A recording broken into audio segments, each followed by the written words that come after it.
Et face à cela, eh bien, les entreprises sont contraintes, elles aussi, de s'adapter pour les salariés qui travaillent notamment en extérieur, les maçons, les couvreurs, les forestiers, les agriculteurs.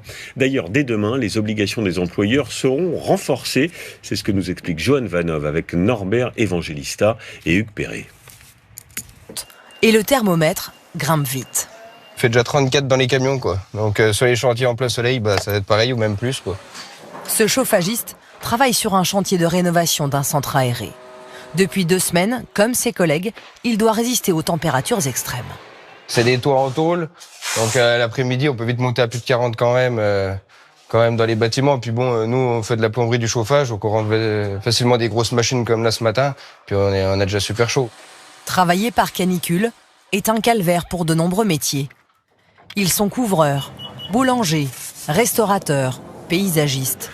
Pour tous, en cas de forte chaleur, à partir de demain, leur employeur a l'obligation de renforcer les mesures pour les protéger. Notamment 3 litres d'eau fraîche par jour et par personne. Aménagement des journées, suspension des tâches pénibles, des règles comprises par la directrice de ce chantier.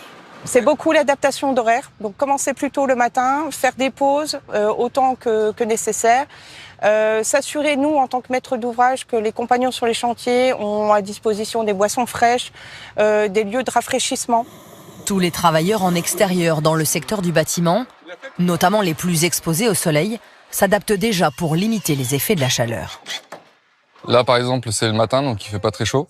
Je fais la partie haute et ensuite la partie basse. Donc avec l'échafaudage, en l'occurrence, ça fait une ombre un petit peu projetée. Pour vérifier l'application de ces nouvelles règles et pour protéger les salariés, l'inspection du travail prévoit de multiplier les contrôles dans tous les secteurs.